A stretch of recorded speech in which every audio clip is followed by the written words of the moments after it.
फिर एनटीपीसी के previous year question जो मैथमेटिक्स के हैं। देखिए क्वेश्चन नंबर 1 क्या है कि सबसे लंबे खंभे की लंबाई ज्ञात कीजिए जिसे 30 मीटर गुणा 15 मीटर गुणा 10 मीटर की विमाओं वाले कमरे में रखा जा सकता हो। देखो आप अपने दिमाग में कमरे को एज्यूम कीजिए कि कमरे के अंदर आप एक बिकड़ के कोने से दूसरे बिकड़ के कोने पर यानी कि सामने वाले कोने पर अगर किसी खंभे को रखेंगे तो सबसे ज़्यादा लंबाई का खंभा रखा जा सकता है किसी भी कमरे के अंदर। तो वहाँ अगर आपको वो विकर्णवत वो खंभा रखना है तो आप यहाँ विकर्ण निकालेंगे ना उसका, तो विकर्ण बराबर होगा आपका विकर्ण का square is equals to under root लंबाई का स्क्वायर यानी कि 30 मीटर 30 का स्क्वायर गुणा ऊंचाई का स्क्वायर यानी कि 15 मीटर का 15 का स्क्वायर गुणा लंबाई चौड़ाई और ऊंचाई तो ये 10 का स्क्वायर। तो इसको जब आप अंडर रूट ओपन करेंगे तो ये हो जाएगा 30 का स्क्वायर 900, 15 का स्क्वायर हो जाएगा आपका 225 और 10 का स्क्वायर हो जाएगा आपका 100। तो 900 और 100 1000 और 225 यानी कि 1225 ये आपका हो जाएगा। और 1225 को जब आप वर्गमूल से बाहर निकालेंगे तो ये हो जाएगा 35 मीटर। 35 मीटर का खंभा, सबसे ज़्यादा लंबाई का खंभा 35 मीटर का जो आप खंभे के विकर्णवत कोनों पर रख सकते हैं। देखिए क्वेश्चन नंबर 2, संख्या 0.232323 को परिमेय संख्या के रूप में कैसे लिखा जा सकता है। देखो इस तरीके का सवाल मैं आपको बताता हूँ कि जैसे ये 23 रिपीट हो रहा है तो 0.23 तो यहाँ 23 पर आप बार लगा करके संख्या को रोक सकते हैं। इस संख्या को लिखने का क्या होता है कि जब जिन संख्याओं के ऊपर बार है ना उस संख्या को एज इट इज ऐसे लिख लो, जितनी संख्याओं पर बार है उतने 99 मतलब 9 नीचे लिख लो, 23/9 ये आपका आंसर हो जाएगा। ठीक है, इस टाइप के और सवाल होंगे जब हम दशमलव प्रसार आपको पढ़ाएंगे, शांत दशमलव अशांत दशमलव, वहाँ ये सब समझ में आ जाएगा। क्वेश्चन नंबर 3 क्या है, परसोत्तम और अंजलिका ने एक स्थान से विपरीत दिशाओं में क्रमशः 30 किलोमीटर प्रति घंटा और 3.5 किलोमीटर प्रति घंटा की चाल से चलना शुरू किया। 2.5 घंटे में भी दोनों एक दूसरे से कितनी दूर होंगे। देखिए परसोत्तम को मैंने पीछे नोट कर लिया और अंजलिका को मैंने ए से। अब परसोत्तम और अंजलिका एक दूसरे से विपरीत दिशाओं में चलते हैं, तो विपरीत दिशाओं में जब चलेंगे तो इनकी चाल आपस में क्या हो जाएगी, जुड़ जाएगी। ट्रेन वाले चैप्टर में आप पढ़ोगे या नाव धारा वाले चैप्टर में पढ़ोगे, वहाँ से ये कॉन्सेप्ट आपको समझ में आ जाएगा। परसोत्तम 30 किलोमीटर प्रति घंटे की चाल से चलता है। 30 किलोमीटर प्रति घंटे की चाल से परसोत्तम 2.5 घंटे में कितना चल लेगा, तो 2.5 घंटे में परसोत्तम चलेगा। यहाँ देखिए 1 के बाद दशमलव है तो दशमलव को आप बाद में लिख लेना, 25 0 का 0, 25 दिया 75, 1 के बाद दशमलव है तो यानी कि 75 किलोमीटर परसोत्तम चल लिया होगा 30 किलोमीटर प्रति घंटे की चाल से। वहीं अगर अंजिलिका की बात करें तो अंजिलिका 3.5 किलोमीटर प्रति घंटे की चाल से 2.5 घंटे में कितना चल लेगी, तो यहाँ देखिए 2 के बाद दशमलव है तो 25 पंजे 125 हासिल लगा 12, 25 दिया 75, 75 और 12 कितना हो जाएगा आपका 87 और 2 के बाद दशमलव है तो 8.75 किलोमीटर। इतना किलोमीटर अंजिलिका चल गई होगी। अब आपको ये जोड़ना है कि 75 किलोमीटर परसोत्तम और 8.75 किलोमीटर अंजिलिका, ये दोनों एक दूसरे से विपरीत दिशाओं में आ रहे हैं तो इनकी दूरी जो है वो जुड़ जाएगी। देखिए यहाँ दशमलव के स्थान पर दशमलव तो यहाँ 5 आ जाएगा आपका और ये 7 आ जाएगा। दशमलव के बाद आपका 5 और 8 है तो 8 और 5 कितना हो जाएगा, 13 का 3 हासिल लगेगा 1, 7 और 1 हासिल का 8, यानी कि 83.75 किलोमीटर के बाद वो आपको एक दूसरे से इतनी दूरी पर होंगे। तो ये आपका क्या हो जाएगा, आंसर हो जाएगा। नेक्स्ट क्वेश्चन देखिए, नेक्स्ट क्वेश्चन क्या है, दिए गए आरेख से पहले 3 वर्षों में बिक्रीकारों की कुल संख्या और अंतिम 3 वर्षों में बिक्रीकारों की कुल संख्या का अंतर ज्ञात कीजिए। तो देखिए यहाँ 3 शुरू के साल में अगर आप 2013 में देखें तो यहाँ कितना बिक्री की है उन्होंने, तो आप कहेंगे 150 रुपये। और यहाँ जो कार की दूसरे 2014 में बिक्री की है वो कितनी की है, 100। और तीसरे साल 2015 में कितनी की है, 250। यहाँ से अगर आप इनको जोड़ें तो 250 और 150 कितना हो जाएगा, 400, 400 और 100 कितना हो जाएगा, 500। यानी कि शुरू के 3 सालों में उन्होंने 500 कारों की बिक्री की होगी। अंतिम 3 वर्षों में एक वर्ष ये रहा 2018, एक ये रहा 2017 और एक ये रहा 2016। 2018 में कितनी की है उन्होंने, तो 300 की। 2017 में कितनी की है, तो 300 की। और 2016 में कितने की है, तो आप कहेंगे 100 की। ये कितना हो गया, 3 3 600 यानी कि 700। यहाँ अंतिम 3 वर्षों में उन्होंने 700 कारों की बिक्री की है, शुरू के 3 वर्षों में उन्होंने 500 की कारों की बिक्री की है, तो दोनों का अंतर कितना है, 200। तो यही क्या हो जाएगा, आपका आंसर हो जाएगा। तो ऑप्शन डी इसका आंसर सही है। अब देखिए नेक्स्ट क्वेश्चन, वह सबसे छोटी कौन सी संख्या है जिसमें 3 जोड़ने पर यह 27, 35, 25 और 21 से पूर्ण रूप से विभाज्य हो जाएगी। देखो यहाँ अगर आपको ये सवाल ये समझ में आ रहा है कि हम इनका एलसीएम निकाल दें और उसमें 3 जोड़ दें तो वो हमारा आंसर हो जाएगा, देखिए यहाँ बिल्कुल गलत आ रहा है। आप एक इस बात को बड़े ध्यान से समझना कि वैसी संख्या हमें लेनी है छोटी से छोटी जो 27, 35, 25 और 21 से पूर्ण रूप से विभाज्य हो जाए, मतलब एलसीएम निकालना है लेकिन उसमें से 3 घटाना है, क्योंकि इसने बोला है कि जिसमें 3 जोड़ने पर वह संख्या हो उसमें 3 जोड़ के इन सब संख्याओं से कट जाए तब लासा बनेगा वो। तो आप एक काम करना घर पे बैठ के कि 27, 35 और 25 का और 21 इन संख्याओं का जब आप लासा निकालें तो लासा निकालने के बाद यहाँ आपको बताना है कि इनका लासा कितना आया। ठीक है, इनका लासा आप निकालना, निकालने के बाद देखिए मैं बता देता हूँ आपको कि इन संख्याओं का लासा आएगा आपका 4725। अब ये संख्या आपकी ऐसी होगी जो इन सभी संख्याओं से कटेगी, लेकिन उसने कहा आप तो वो संख्या ज्ञात कीजिए जिसमें 3 जोड़ने पर ये संख्या कटे। तो ये संख्या तो वो है ना जिसमें ऑलरेडी 3 जुड़ा हुआ है, तो मैं इसमें से 3 संख्या को घटा दूंगा, तो ये आपका आ जाएगा 2, 2, 7 और 4, यानी कि 4722 आपकी वो संख्या है जिसमें आप 3 जोड़ोगे तब वो संख्या इन सभी संख्याओं से कट जाएगी। तो इस तरीके से इसका कॉन्सेप्ट है, ध्यान रखना थोड़ा सा। नेक्स्ट क्वेश्चन क्या है, यदि माध्य 40 और मानक विचलन 5 है तो विचरण गुणांक सी बी ज्ञात कीजिए। देखो यहाँ सी बी का फॉर्मूला है कि सी बी बराबर मानक विचलन जो कि आपका 5 है बटे माध्य जो कि आपका 40 है और गुणा 100, क्योंकि सी बी आपको प्रतिशत में ज्ञात करना है। तो ये हो जाएगा 0 से 0 कैंसिल हो जाएगा और ये हो जाएगा आपका 50 बटे 4। 4 से जब आप इसको डिवाइड करोगे 4 एकम 4, 1 50, 4 दूनी 8.4 पंजे 20, यानी कि 12.5% आपका क्या हो जाएगा, आंसर हो जाएगा। नेक्स्ट क्वेश्चन है आपका, देखिए काफ़ी सरल सवाल है, समझने की कोशिश करना। दिए गए रेखा चित्र में यदि बी ए सी का मतलब है कि बी ए सी मतलब ये वाला कोण 30 डिग्री दिया हुआ है, कोण ए बी सी यानी कि ये वाला कोण 50 डिग्री दिया हुआ है, सी डी ई 25 डिग्री मतलब ये वाला कोण आपको 25 डिग्री दिया हुआ है, तो ए ई डी मतलब ये वाला कोण आपको ज्ञात करना है। देखो ये कोण इस त्रिभुज में अगर आप देखें ध्यान से सी डी ई में तो ये कोण आपका एक्सटीरियर एंगल है, मतलब बाह्य कोण है।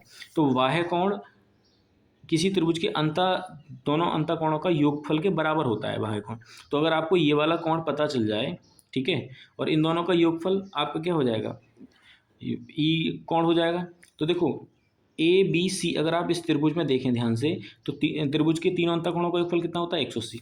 अगर ये 50 है और ये 30 है तो 80 हो गया, तो ये कितना बचा शेष, तो आप कहेंगे 100 बचा, क्योंकि 100, 50, 150 और 30 180।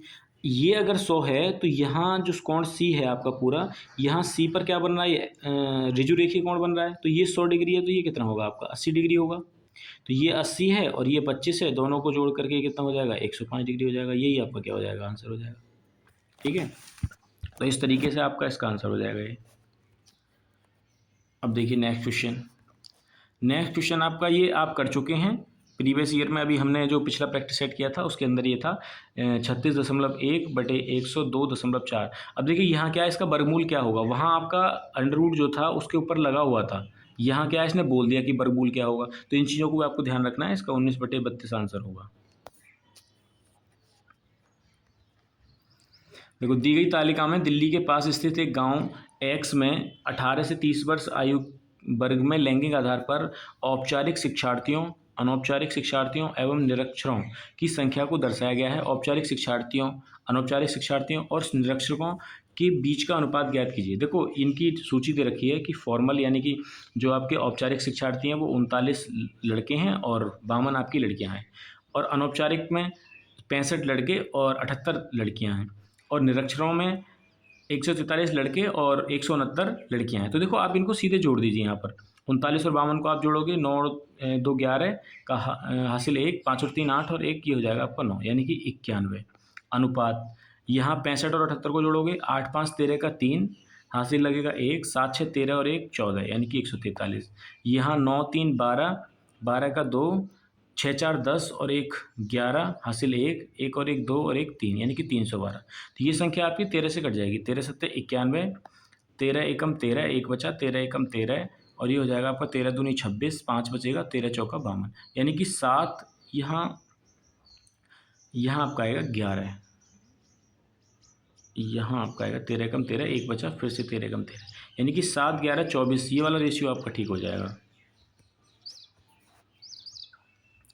दो पासों को एक साथ फेंका गया और उस पर अंकित संख्याओं के योग को नोट किया गया।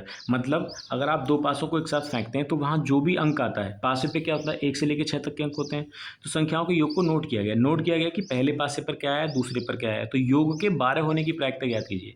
देखो अगर आप दो पासों को एक साथ फेंकते हो तो वहाँ 36 संभव परिणाम हो सकते हैं। कैसे कि अगर पहले पासे पर मान लो 1 आया तो दूसरे पर क्या हो सकता है, 1 हो सकता है। पहले पर अगर 1 आया तो दूसरे पर हो सकता है 2 आए। पहले पे 1 आया तो हो सकता है 3 आ जाए। 1 4 का रेशियो भी हो सकता है, फिर 1 5 का रेशियो भी हो सकता है और 1 6 का रेशियो भी हो सकता है।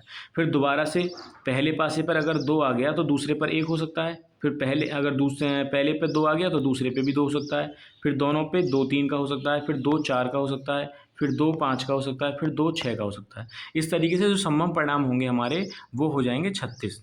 ठीक है। अगर आपको 2 पासे दे रखे हैं तो आप कर दो सीधे 6 गुणा 6। अगर आपको 3 पासे दे रखे हैं तो आप कर दो 6 गुणा 6 गुणा 3, मतलब 6 गुणा 6 गुणा 6, मतलब कि 3 बार गुणा करनी है। तो ये 36 आपके कुल संभव परिणाम हो जाएंगे कि 36 संख्याएं इस तरीके से आ सकती हैं। उनमें से ऐसी संख्याओं को नोट करना है जिनके योग 12 होने की प्रायिकता। तो आप देखिए अगर पहले पर भी आपका 6 आ जाए और दूसरे पर भी 6 आ जाए पासे पर, तभी तो वो संभव परिणाम होगा आपका कि 6 6 का योगफल 12 हो जाएगा। तो ये ऐसा सिर्फ एक ही परिणाम संभव है, तो यानी कि 1/36 आपका क्या हो जाएगा, आंसर हो जाएगा। देखिए क्वेश्चन नंबर नेक्स्ट क्या कहता है, एक वस्तु को 138 रुपये में दुकानदार को बेचने पर दुकानदार को 8% की हानि हुई, तो 4% लाभ कमाने के लिए वस्तु को कितनी धनराशि में बेचना चाहिए। देखो ऐसा सवाल हर एक प्रैक्टिस सेट में हमने सॉल्व किया है, तो मैं यहाँ पर सॉल्यूशन सीधे कर दिया है कि 138 रुपये की वो धनराशि है जिस पर अगर आप दुकानदार 8% की हानि हुई उसको, तो 100 ऊपर और हानि नीचे, 100 माइनस 8% की हानि हुई है तो 100/92 गुणा 4% का लाभ कमाने के लिए, तो 100 में अगर 4 का लाभ कमाएगा तो 104/100। ये इसको सॉल्यूशन कर लिया, बस 100 से 100 कैंसिल कर दिए ये, और यहाँ इसको 4 से काट लिया, 4 दूनी 8, 4 3 12 और ये आपका 4 दूनी 8 और 2 बच्चा 4 सिंह 24, तो ये 26 हो गया। यहाँ से 23 को 138 को डिवाइड करोगे तो 6 बार जाएगा और 6 की गुणा 26 में करोगे तो इसका आंसर आ जाएगा आपका 156। ठीक है, ये सिंप्लीफिकेशन का सवाल है। देखिए यहाँ हमारा सॉल्यूशन क्या है कि इसके अंदर वो ऑप्शन नहीं है जो हमारा आंसर आ रहा है, तो यहाँ सीधे आंसर ये था कि आप पहले ब्रैकेट को सॉल्व कर लीजिए। जैसे यहाँ पहला ब्रैकेट है तो 14 से 42 को डिवाइड किया तो 14 3 42। अब यहाँ 3 माइनस का हो गया 65 प्लस का और 1 और 4 प्लस के, तो 1 और 4 5 और 65 70, 70 में से 3 जाएगा तो कितना बचेगा, सीधे 67 बचेगा। ठीक है, उसके बाद दूसरा ब्रैकेट आप सॉल्व करोगे तो दूसरे ब्रैकेट में क्या है कि 9 7 63, 63 और 2 65, 65 को जब 13 से भाग करोगे तो कितना आएगा, 13 पंजे 65, तो यानी कि 5 आ जाएगा। दूसरे ब्रैकेट के अंदर गुणा के बाद दूसरा ब्रैकेट है, देखो 65 प्लस 7 इसको जोड़ोगे 72, 72 में से 19 जाएगा तो आपका 53 बचेगा। ठीक है, तो तीसरा ब्रैकेट हो गया, लेकिन यहाँ गुणा है, प्लस चौथे ब्रैकेट में 39 गुणा 5 माइनस ये 19 है, तो 39 की गुणा 5 में करोगे तो 195 आएगा, प्लस का 19 है तो यहाँ माइनस का ज़्यादा है तो 195 माइनस का, और 19 आपका क्या है प्लस का, तो यहाँ बचेगा माइनस का 176। ये तो जब आप इन सबको सॉल्व करोगे तो 68 प्लस 5 गुणा 53, तो यहाँ पहले आपको गुणा करनी पड़ेगी, तो 5 गुणा 53 265 और 67 माइनस 176/369, तो यहाँ 332 प्लस का आ जाएगा 176 माइनस का बटे 369। 332 में से 176 माइनस करोगे तो 156/369, ये आपका आंसर हो जाएगा। लेकिन यहाँ क्या है कि इस सवाल के अंदर ये ऑप्शन ही नहीं दे रखा है, और ऑप्शन नहीं दे रखा है तो इनमें से कोई सा आंसर हमारा सही नहीं होगा, बाकी कैलकुलेशन आपकी ये ठीक है। क्लियर, तो इस तरीके से अब नेक्स्ट क्वेश्चन की ओर चलते हैं। अब देखो नेक्स्ट क्वेश्चन क्या है कि दी गई आकृति में x का मान ज्ञात कीजिए। तो देखो काफ़ी सरल सवाल है, आप ध्यान से देखना इस सवाल को। x का मान मतलब ये आपको x का मान बताना है कि कितना होगा। देखो ये ना इस तरीके के सवाल, जैसे ये आकृतियाँ अधूरी हैं, जैसे ये आपकी लाइन है तो मैंने इसको इधर पूरा किया और इसको इधर बढ़ा लिया, तो ये आपको मैंने पूरी लाइन कर ली। इसी तरीके से अगर ये लाइन इसको इधर बढ़ाया और ये यहाँ, तो ये भी लाइन आपकी पूरी हो गई। इनको नाम दे दीजिए A BCDE, इसको F दे दीजिए और इसको G कर दीजिए। सभी आकृतियों के नाम हो। अब आप ध्यान से देखें तो आपका ये CFG ये एक क्या बन गया, त्रिभुज बन गया। और इस त्रिभुज में हमें अगर तीनों कोणों का मान निकाल लें तो आसानी से हम यहाँ तक पहुँचेंगे। देखो कैसे, अगर आप ध्यान से देखें तो ये क्या बन रहा है, मतलब कि ऋजु रेखीय कोण बन रहा है। अगर ये 80 का है तो ये कितने का होगा, तो आप कहेंगे 100 का होगा। क्लियर, क्योंकि 80 और 100 कितना हुआ, 180। उसके बाद ये आपका 65 डिग्री का है कोण, तो यहाँ पर अगर आप देखें तो एकांतर कोण है, तो ये एकांतर कोण क्या होते हैं, एक दूसरे के बराबर होते हैं। तो ये भी कितने डिग्री का होगा, तो आप कहेंगे ये भी 65 डिग्री का होगा। ठीक है, उसके बाद यहाँ अगर ये आपका 115 डिग्री का है तो ये कितने का होगा, क्योंकि ये भी 180 डिग्री का बनेगा पूरा ऋजु रेखीय कोण, तो ये बनेगा आपका 65 डिग्री का। ठीक है, 65 और 115 कितना हो जाएगा, 65 का बनेगा या 55 का बनेगा, ये 55 का बनेगा, ये आपका बनेगा 55 डिग्री का, 55। ठीक है, 115 और 5 120, नहीं 65 का ही बनेगा, ये 65 का ही बनेगा। तो ये बनेगा आपका 65, 120 और 60 180। तो ये कोण आपके पास आ गए। अब देखिए ये रेखा जो है ये पूरी, इस पर क्या है, लंब है, तो ये कितने डिग्री का कोण बनेगा, ये 90 डिग्री का कोण बनेगा। अब आपके पास ये 90 का और ये 65 का, तो 9 + 65, 90 + 65 ये कितना हो गया, 9 6 15 मतलब 155। और 155 में हम कितना और जोड़ें कि वो 160 आ जाए, तो आप कहेंगे 25 और जोड़िए, तो ये वाला कोण कितने का आ जाएगा आपका, 25 का। अब देखिए आपके पास ये वाला कोण भी है 25, ये वाला कोण भी आपके पास 100, 100 और 25 कितना हो जाएगा, 125। मतलब इन दोनों कोणों का योगफल कितना हो गया, 125। तो ये तीसरा कोण त्रिभुजी तो है, और त्रिभुज के तीनों अंतःकोणों का योगफल कितना होता है, 180। तो ये आपके पास ये वाला कोण और ये वाला कोण G और C 125 हो गई। तो F कोण कितना बचा आपके पास, तो आप कहेंगे 125 में अगर आप 55 को जोड़ दें तो कितना हो जाएगा, ये 180 हो जाएगा। तो ये वाला कोण आपका आ जाएगा 55 डिग्री का। देखो हमें E तक पहुंचने के लिए कितना कुछ करना पड़ रहा है। अब ये D कोण आपका 65 आ गया, F कोण आपका 55 आ गया, 65 और 55 कितना हो जाएगा, तो आप कहेंगे 65 + 55, 6 5 11 और 1 12, मतलब कि 120 डिग्री का आ गया। तो ये E कोण कितना बचा आपका, तो ये तीनों कोण, अब FDE ये भी तो एक त्रिभुज बन गया। इस त्रिभुज के अंदर जब दो कोण 120 के आ गए तो शेष बचा कोण कितने का हुआ, 60 डिग्री का। तो ये आपका E कोण जो आ जाएगा 60 डिग्री का आ जाएगा। लेकिन हमें पूछा है X का, तो E और X को अगर आप ध्यान से देखें तो ये एक दूसरे के क्या है, एकांतर कोण है। तो एकांतर कोण क्या होते हैं, एक दूसरे के बराबर होते हैं। तो ये भी कितना हो जाएगा आपका, 60 डिग्री का कोण हो जाएगा। तो इस तरीके से आंसर आपका हो जाएगा। चलिए नेक्स्ट क्वेश्चन की ओर चलते हैं। एक व्यापार मेले में पहले दिन 84,500 लोग आए और चौथे दिन यह संख्या घटकर 16,900 हो गई, तो चौथे दिन कितने प्रतिशत लोग घट गए। अब देखो 84,500 लोग अगर पहले दिन आए हैं और इनमें से 16,900 लोग क्या हो गए, घट करके चौथे दिन आए हैं। देखो घटा दो इनमें से कितने लोग कम आए, 0 0, 15 में से 9 गया 6 बचेगा, यहाँ 13 में से 6 गया 7 बचेगा, 7 में से 1 गया 6, मतलब 67,600 लोग आपके ऐसे हैं जो कम आए चौथे दिन। कितने में से कम आए, तो आप कहेंगे 84,500 में से कम आए। और आपको प्रतिशत निकालना है तो मल्टीप्लाई 100, ये 2 0 से 2 0 कैंसिल हो जाएंगे। अब यहाँ देखो कितने से कैंसिल हो जाएगा ये, तो ये आपका कैंसिल हो सकता है 9 से, कैंसिल हो सकता है 9 से नहीं होगा ये कैंसिल, ये आपका कैंसिल हो जाए। इसको आप 5 से कैंसिल कर लीजिए, 5 एकम 5, 3 बचा 34 हो गया, 5 छंग 30, 5 नेम 45, और ये हो गया आपका 5 एकम 5, 1 बचा 17 हो गया, 5 तिया 15, 2 बचा 26 हो गया, 5 पंजे 25, ये आपका हो गया, देखिए 5 एकम 5 और 17 हो गया, 5 तिया 15, 2 बचा, 5 पंजे 25, 1 बचा, 5 दूनी 10, यानी कि 13,520। अब देखो ये 13 से कैंसिल हो जाएगा, 13 से ये कटेगा 13 बार आपका, और ये कटेगा आपका 13 एकम 13, 0, 13 चौका 52, 0, 13 से इसको डिवाइड करोगे 13 अट्ठे 104, 0 बचा, यानी कि 80% लोग कम आए चौथे दिन। नेक्स्ट क्वेश्चन आपका ये है कि एक समद्विबाहु त्रिभुज, समद्विबाहु त्रिभुज से मतलब क्या होता है कि दो भुजाएं जिसकी समान हो। समद्विबाहु त्रिभुज का आधार 8 सेंटीमीटर है और इसकी समान भुजाओं में से एक भुजा आपकी कितनी है, 5 सेंटीमीटर। लेकिन समद्विबाहु है तो एक अगर 5 है तो दूसरी भी आपकी 5 होगी, क्योंकि समान दो भुजाएं हैं इस त्रिभुज के अंदर। आधार से उसके सम्मुख शीर्ष की ऊंचाई ज्ञात कीजिए। तो ये आपको ज्ञात करना है।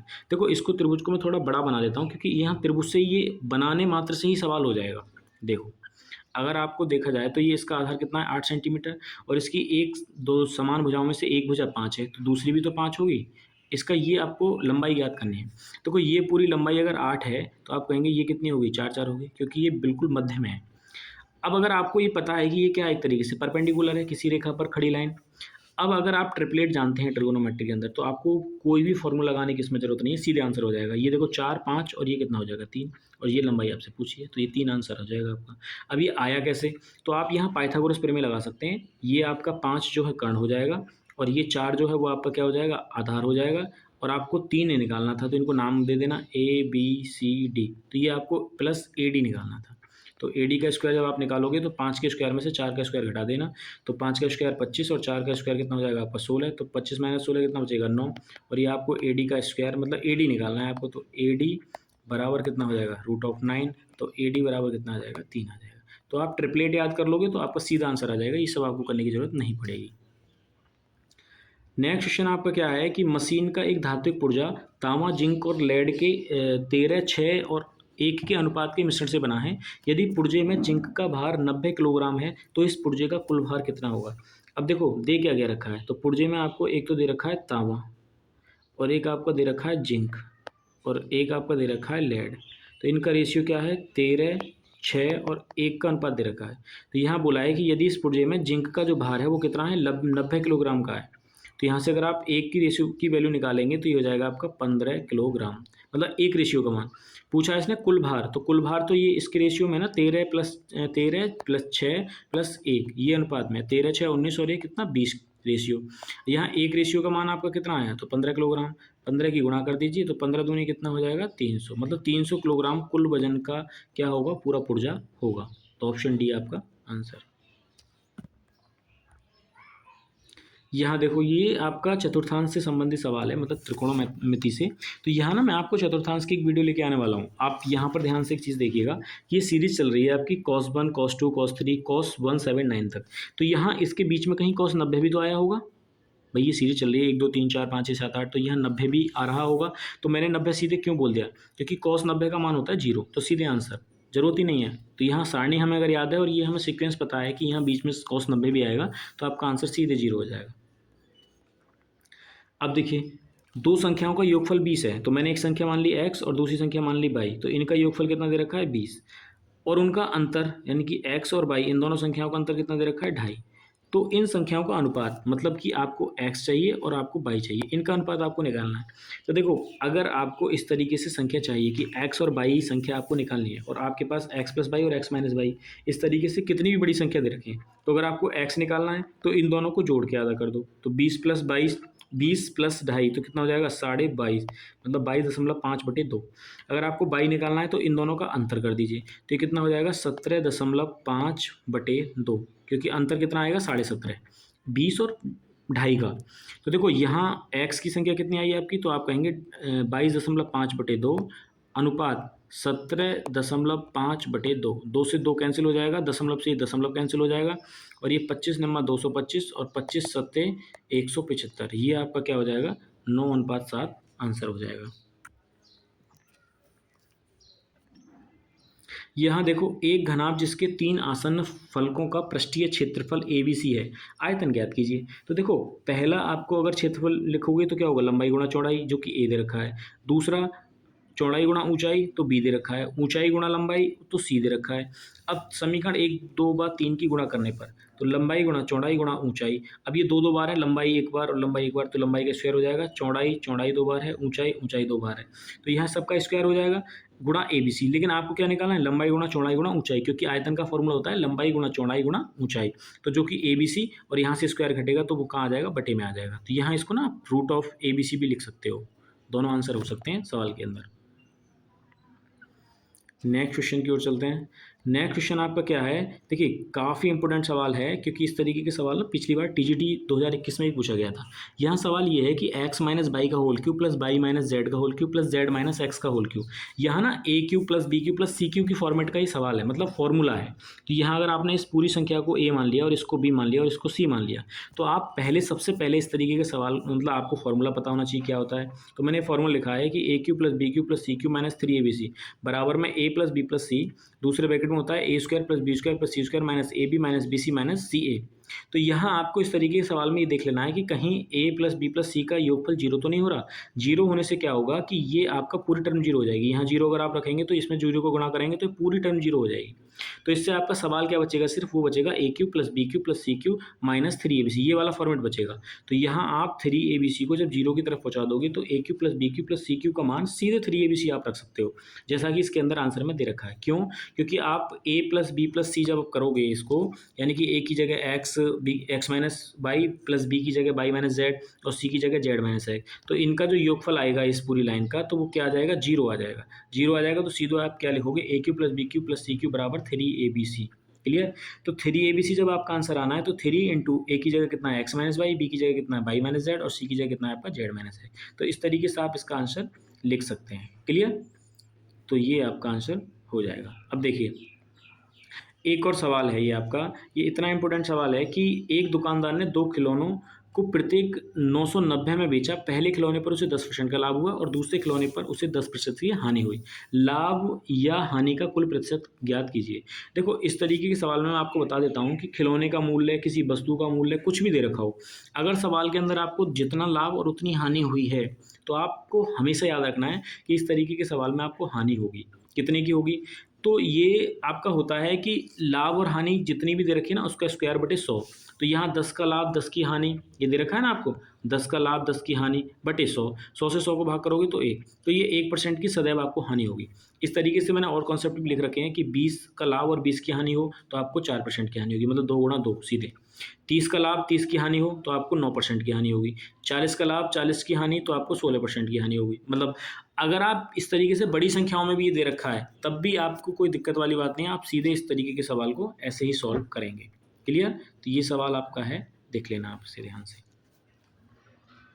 यहाँ देखिए एक सवाल दिए गए चार्ट में 5 वर्ष 1 से 5 की अवधि के लिए दो बैंकों ए और बी द्वारा जमा पर दी जाने वाली ब्याज दरें प्रदर्शित की गई हैं। यदि एक व्यक्ति ने वर्ष के आरंभ में 23 लाख की राशि को बैंक ए की बजाय बैंक बी में जमा किया होता तो वर्ष 3 में प्राप्त होने वाले ब्याज धनराशि में कितना अंतर होगा। देखो यहाँ मैंने इसको अंडरलाइन किया हुआ है कि तीसरे वर्ष में ए बैंक में 8.5% का ब्याज मिल रहा है और बी बैंक में 10% का ब्याज मिल रहा है।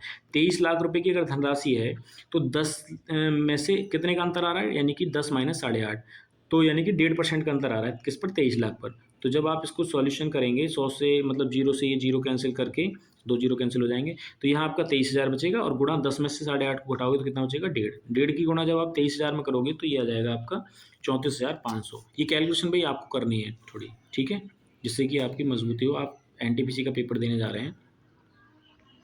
चक्रवृद्धि ब्याज गणना वार्षिक तौर पर होती है। दर पर एक धनराशि 2 वर्षों में 1600 हो जाती है और 3 वर्षों में 1700 हो जाती है। ब्याज की दर ज्ञात कीजिए। देखो 2 साल में कितनी हो रही है, 1600, 3 साल में कितनी हो रही है, 1700, तो यहाँ 1 साल में कितनी बढ़ी, तो आप कहेंगे 100। 100 बढ़ी किससे बढ़ी, 1600 से। तो 100 बटे 1600 गुणा 100, 100 जीरो से जीरो कैंसिल, तो 16 से जब आप 100 को डिवाइड करोगे तो कितना आ जाएगा, ये 25 आ जाएगा। और नीचे कितना बचेगा, तो नीचे बचेगा आपका 4। तो 4 से जब आप 25 को डिवाइड करोगे तो कितना आ जाएगा, 6.25। तो इस तरीके से आपका आंसर हो जाएगा। सॉल्यूशन देखो आप करके देखना खुद से ट्राई। ये सवाल है कि 55 से छोटी सभी अभाज्य संख्याओं की संख्या ज्ञात कीजिए। तो देखो अभाज्य संख्याएं सीख लीजिए पहले क्या होती हैं। तो अभाज्य संख्याएं वे संख्याएं होती हैं जिनका या तो वो खुद से कटे या खुद के अलावा एक से कटे, ठीक है। तो अगर आप कहने लगे कि भाई एक भी तो अभाज्य संख्या है, तो देखो एक ना सिर्फ एक से डिवाइड हो रही है, एक के अलावा कोई ऐसी संख्या नहीं है जिससे डिवाइड हो। उसके अभाज्य संख्याओं का मतलब ये है कि जिसके कम से कम 2 गुणनखंड हो। तो ऐसी संख्याएं ये आपको 16 लिखी हुई हैं, आप इनको देख लेना कि कौन कौन सी 55 से पहले की अभाज्य संख्याएं हैं। नेक्स्ट क्वेश्चन क्या है आपका, ये भी देखिए सिंप्लीफिकेशन से संबंधित है। हर एक ब्रैकेट को सॉल्व करते रहिए, पहले ब्रैकेट के अंदर जो भी दे रखा है उसको सॉल्व कर लो। यहाँ पहले ब्रैकेट में अगर आप देखेंगे तो 4 + 2 यानी कि 6 और -16 भाग 4। तो ब्रैकेट के अंदर भी देखो, यहाँ मैं लिख देता हूँ एक, ये है आपका बोर्ड मास। बोर्ड मास का रूल्स क्या कहता है कि अगर पहले कोई भी ब्रैकेट है, और ब्रैकेट में कौन कौन से ब्रैकेट होते हैं, ये आपका मजली ब्रैकेट होता है, उसके अंदर आपका ये छोटा वाला ब्रैकेट भी हो सकता है, और उसके भी अंदर आपका क्या हो सकता है, बार ब्रैकेट हो सकता है, और इन सबसे भी बड़ा ब्रैकेट आपका ये वाला हो सकता है। क्लियर है? तो इस तरीके से अगर इन ब्रैकेट में, यानी कि सबसे पहले अगर आपका ये ब्रैकेट है तो ये सॉल्व करोगे। सबसे पहले बार ब्रैकेट, बार ब्रैकेट के बाद ये वाला छोटा ब्रैकेट, उसके बाद आप मजली ब्रैकेट, मजली ब्रैकेट के बाद आप बड़ा कोष्टक। ठीक है, इन कोष्टक को पहले सॉल्व करोगे। वी का मतलब, ओ का मतलब है आपका ऑफ, और ऑफ का मतलब होता है का, और का भी मतलब क्या होता है, गुणा। अगर एक तो गुणा आपको ये वाली दे रखी होगी मल्टीप्लिकेशन वाली, इससे भी पहले अगर आपको ऑफ वाली गुणा दे रखी है तो आपको पहले ऑफ वाली सॉल्व करनी है। उसके बाद आपका हो जाता है भाग, यानी कि डी से, और एम मतलब मल्टीप्लिकेशन यानी कि गुणा, उसके बाद ऐड मतलब कि आपको जोड़ना है, और एस मतलब सब्ट्रैक्शन मतलब घटा, उसके बाद आपको घटाना है। तो इस रूल्स के हिसाब से हम इस सवाल को करेंगे। तो यहाँ देखो 16 में और 4 में पहले भाग का साइन है, तो 4 से 16 को भाग करोगे तो 4 आ जाएगा, 4 और 2 को जोड़ोगे तो 6 आ जाएगा, 6 - 4 + 3, तो यानी कि 6 3 9 - 4 यानी कि आ जाएगा आपका 5, 7 8 56 और 1 कितना हो जाएगा, ये हो जाएगा आपका 57।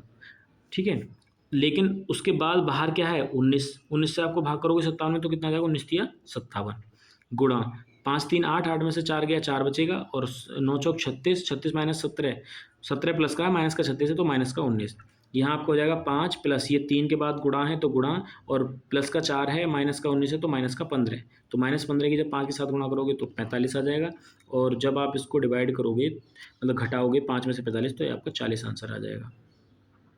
देखो, बहुत अच्छा सवाल, ये मैंने इसको अलग से वीडियो बना के भी डाला हुआ है कि यदि 3 आदमी या 6 लड़के अपना कार्य 20 दिनों में पूरा कर लेते हैं, उसी कार्य को 6 आदमी और 8 लड़के मिलकर कितने दिनों में पूरा कर लेंगे।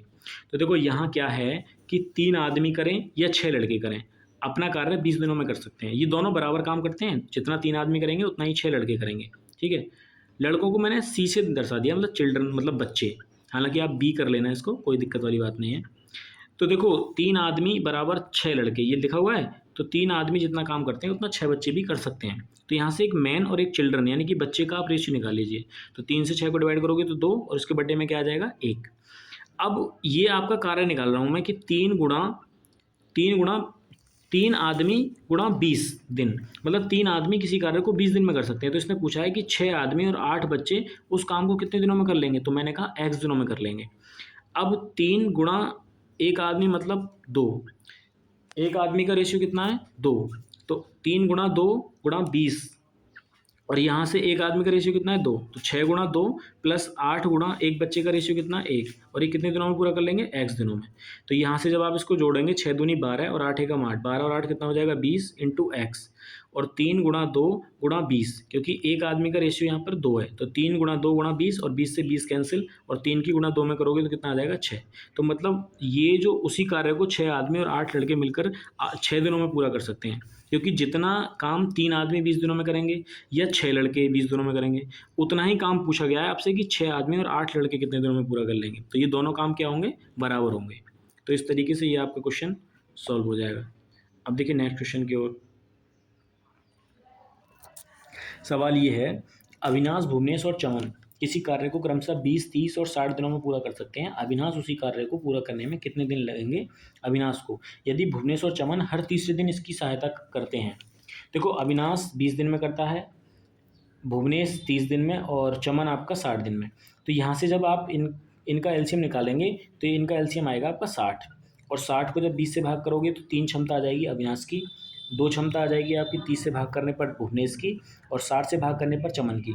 तो इसने कहा है कि 60 काम आपका टोटल है, लेकिन पहले दिन जो काम करता है वो केवल अविनाश करता है। तो पहले दिन उसकी क्षमता कितनी है, 3 काम करने की, तो एक दिन में वो 3 काम करेगा। दूसरे दिन भी जब वो काम करेगा तो दूसरे दिन भी वो कितना काम करेगा, 3 काम करेगा, क्योंकि उसकी क्षमता तो 3 ही दिन है ना। लेकिन हर तीसरे दिन चमन आ जाता है उनके साथ, चमन और भुवनेश। तो तीसरे दिन की जब बात आएगी तो एक दिन में तब कितना काम करेंगे, ये 3 काम तो करेगा अविनाश, 2 काम करेगा आपका भुवनेश, और 1 काम करेगा चमन। 3 2 5 और 1 6, तो तीसरे दिन जो इनका काम होगा वो हो जाएगा आपका 6 काम। तो यहाँ से दिन कितने हो गए, तो आप हो गए 1 2 3, मतलब 3 दिन काम हुआ आपका, और 3 दिन में ये काम कितना हो गया, 6 3 9 9 3 12, तो मतलब 3 दिन में आपका 12 काम हो गया। अब आपका 60 काम कितना है पूरा 60, तो आपको 60 काम कराना है, तो आप अगर यहाँ 5 से गुणा कर देंगे तो 12 पंजे कितना हो जाएगा 60, मतलब 60 काम हो रहा है आपका। लेकिन अगर आपने 12 में गुणा 5 की किया तो आपको यहाँ 3 में भी गुणा करनी पड़ेगी, 3 पंजे 15, मतलब 15 दिनों में ये 60 काम को पूरा कर लेंगे। तो 15 आप मतलब आपका ऑप्शन डी आंसर हो जाएगा। अब देखिए ये सवाल है आपका कि यदि एक संख्या और उसके 25% का अंतर 24 है, एक संख्या मैंने मान ली वो x है, और x माइनस x का 25%, मतलब अंतर का मतलब होता है घटा, तो एक संख्या मतलब x और उसका 25%, तो x का 25% का अंतर, तो संख्या में से x का 25% बराबर 24 है। तो यहाँ 100 एलसीएम ले जाएंगे आप, तो 100 में 100x की गुणा इधर हो जाएगी, तो 100x माइनस 25x मतलब 75x बटे 100 बराबर 24। यहाँ x का मान निकालना है आपको, तो 24 गुणा 100 बटे 75। तो जब आप इसको सॉल्व करेंगे तो इसका आंसर कितना आ जाएगा, 32 आ जाएगा। अब देखिए ये आपका सवाल है, सिर्फ ये आपके दिमाग पर आधारित सवाल है कि यहाँ दशमलव का सवाल दे रखा है। अब दशमलव कैसे सॉल्व होता है कि दशमलव के नीचे आप दशमलव रखिए, बाकी आगे संख्या जितनी है उनको सीरीज में लगा दीजिए, बाद में कितनी संख्या है उनको सीरीज से लगा दीजिए। तो पहली संख्या है आपकी 6202.5, दूसरी संख्या है आपकी 620.25, तीसरी संख्या है आपकी 62.025, फिर 6.2025, फिर है 0.62025। इनको बस आपको जोड़ना है। तो जोड़ने के बाद जब आप इनको संख्या को जोड़ेंगे तो देखो इस तरीके के सवाल में ना ज़्यादातर केस में ऐसा हो जाता है कि पहले या दूसरे या तीसरे अंक तक आपका आंसर आ जाता है, लेकिन इस सवाल में क्या है कि आपका बिल्कुल आखिरी अंक से पहले तक, यानी कि यहाँ तक आपका आंसर आ रहा है। तो ये आपको पूरा ही सॉल्व करना पड़ेगा, यहाँ तक आप जब तक सॉल्व कर लोगे पीछे से, तब आपका ये आंसर आएगा। देखो दशमलव वाला सवाल है, ये आपको सिर्फ जोड़ने हैं, जोड़ने के बाद ये आपका क्या हो जाएगा, आंसर हो जाएगा। ये देखिए एक और सवाल, ये सवाल आपका ये है कि cos 12 degree plus cos 84 degree plus cos 168 degree plus cos 96 degree का मान ज्ञात कीजिए। देखो मैंने क्या करा कि कॉस 12 को ऐसे लिख लिया प्लस कॉस 84 को ऐसे लिख लिया। अब ये आपको चतुर्थांश का कॉन्सेप्ट क्लियर होता ना, तभी आप इसको अच्छे से कर पाओगे। तो कॉस 168 डिग्री को मैंने लिख लिया कॉस 180 माइनस 12, क्योंकि 180 में से अगर आप 12 घटाओगे तो कॉस 168 ही बचेगा। कॉस 96 को मैंने लिख लिया कॉस 180 माइनस 84। अब देखो cos 12 plus cos 84, cos 180 minus theta होता है आपका माइनस का कॉस थीटा, और थीटा की जगह कितना है आपका 12, तो ये हो जाएगा माइनस का कॉस 12। इसी तरीके से कॉस 180 माइनस थीटा मतलब कॉस 180 माइनस 84, तो माइनस का कॉस 84, क्योंकि थीटा की जगह आपका 84 है। तो ये माइनस का 84, ये प्लस का 84, ये माइनस का प्लस का 12, ये माइनस का 12, तो शेषफल क्या बचेगा आपका 0। तो इस तरीके से आपका आंसर हो जाएगा। देखो सुनील के पास रोटियां बनाने के लिए 9 सही 1/4 किलोग्राम आटा था। क्लियर। यदि रोटी की रेसिपी में लिखा है कि उसे रोटी के लिए एक पेड़ा बनाने के लिए 1 सही 1/8 किलोग्राम आटे की आवश्यकता होती है, तो वह कितने पेड़े बना सकती है, निकटतम पूर्ण संख्या की गणना कीजिए। अब देखो 9 सही 1/4 किलोग्राम आटा है, तो उस आटे में से मतलब 9 सही 1/4 किलोग्राम आटे में से 1 सही 1/8 किलोग्राम आटे की कितने पेड़े बनाए जा सकते हैं। तो 1 सही 1/8 से भाग कर दो इसको, इसमें क्या है, तो 9 चौक 36 और 1 ये कितना हो जाएगा आपका 37/4, ये आपका हो जाएगा 37/4। ये कितना हो जाएगा 8 एकम 8 और 1 9/8, तो यहाँ इसकी गुणा कर लीजिए आप, तो ये हो जाएगा आपका 37 गुणा 8 और ये हो जाएगा आपका 4 गुणा 9। 4 से इसको डिवाइड करोगे तो हो जाएगा आपका 8। 37 दूनी कितना हो जाएगा, तो 2 सत्ते 14 और 2 तिये 6 और 1 7 74/9। 9 से इसको डिवाइड करोगे 9 8 72, 8 दशमलव कुछ कुछ करके आएगा, तो 8 आपका क्या हो जाएगा, इसकी निकटतम संख्या हो जाएगी जो 8 पेड़े बनाए जा सकते हैं। उसके बाद नेक्स्ट सवाल एक और सवाल आपका क्या है कि राजेश खेल के पहले दौर में अपनी धनराशि का 1/3 हिस्सा हार गया, और खेल के दूसरे हिस्से में वह अपनी बची हुई धनराशि का 3/5 हिस्सा हार गया, और तीसरे दौर में वह अपनी बची हुई धनराशि का 4/7 हिस्सा हार गया। तो उसके पास मूल धनराशि का कितना हिस्सा बचा। देखो इस तरीके के सवाल में आप क्या करोगे कि जैसे ये 1/3 1/5 और 3/5 और 4/7 दे रखा है ना, तो इनके जो बटे में संख्या है ना 3 5 7, इनका आप लासा ले लीजिए। तो 3 5 7 का जब आप एलसीएम लेंगे तो वो एलसीएम कितना हो जाएगा आपका, तो वो एलसीएम आपका हो जाएगा, ये 3 5 7 का जो लासा जो हो जाएगा आपको वो कितना हो जाएगा, तो इनका लासा हो जाएगा आपका 105। अब देखो इसने कहा है कि 1/3 हिस्सा हार गया, तो 105 का आप 1/3 हिस्सा निकालेंगे तो कितना आ जाएगा, ये 3 से इसको डिवाइड करेंगे, 3 3 9 और 3 पंजे 15, मतलब 35 आ जाएगा। और अब इसने क्या कहा है कि इतना हिस्सा हार गया, तो जब आप 105 में से 35 को घटाओगे तो कितना हार गया, मतलब कि 35 हार गया, तो मतलब 70 बचा। अब इसने कहा कि दूसरे दौर में वह अपनी बची हुई धनराशि कितनी बची, अब 70। तो 70 का 3/5 हार गया, तो 3/5 से जब इसको डिवाइड करोगे तो 14, 14 कितना हो जाएगा, 42।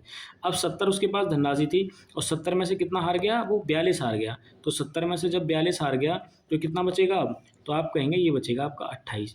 अब 28 का 4/7 हार गया, तो 4/7, 7 चौक कितना हो जाएगा 28 और 4 चौक कितना हो जाएगा 16। तो ये आपका आ गया 16। तो मतलब 28 में से वो 16 हार गया, तो शेषफल कितना बचा उसका 12। अब इसने कहा कि उसके पास मूल धनराशि का कितना हिस्सा बचा, तो 12 बचा इसके पास, और किस में से, 105 में से। जब आप इसको डिवाइड करोगे 3 से तो हो जाएगा आपका 3 चौक 12, ये हो जाएगा आपका 3 तिया 9 और 1 बचा 3 पंजे 15, मतलब 4/35 हिस्सा उसके पास बच गया। नेक्स्ट क्वेश्चन क्या है, नेक्स्ट क्वेश्चन ये है आपके पास कि 4 महानगरों दिल्ली, मुंबई, कोलकाता और चेन्नई शहर में आने वाले औसत घरेलू खर्च को ग्राफ में दर्शाया गया है। उच्चतम औसत घरेलू खर्च और निम्नतम औसत घरेलू खर्च का अनुपात कितना होगा। उच्चतम का मतलब ये है कि सबसे बड़ी आपको लाइन कहाँ दिखाई दे रही है, तो ये दिखाई दे रही है। तो पहले उसने उच्चतम पूछा है, तो ये आपका हो जाएगा 1,20,000। क्लियर। अनुपात, सबसे छोटी लाइन कहाँ दिखाई दे रही है आपको, मुंबई, यानी कि 1,10,000 वाली। तो 1,10,000, तो यहाँ 1 2 3 4 0, 1 2 3 4 0, तो ये आपका 12:11 क्या आ जाएगा, आंसर आ जाएगा। तो देखिए इस तरीके से हमने ये पूरा प्रैक्टिस सेट सॉल्व कर लिया है। यहाँ सिर्फ मैथमेटिक्स के क्वेश्चन थे। हो सकता है आपको समझ में आया हो, और अगर समझ में आया हो तो प्लीज़ इसको लाइक शेयर सब्सक्राइब जरूर करना। आगे बताना आपको कि पूरा प्रैक्टिस सेट आपको चाहिए या सिर्फ आपको मैथमेटिक्स के सवाल ही चाहिए। मैं सोच रहा हूँ कि आपको दोनों ही सीरीज़ मिलती रहें तो अच्छा रहेगा। एनटीपीसी के पेपर से पहले ये सारा सॉल्यूशन हो जाए तो अच्छा है। ठीक है, तो चलिए मिलते हैं नेक्स्ट वीडियो में, तब तक के लिए गुड बाय।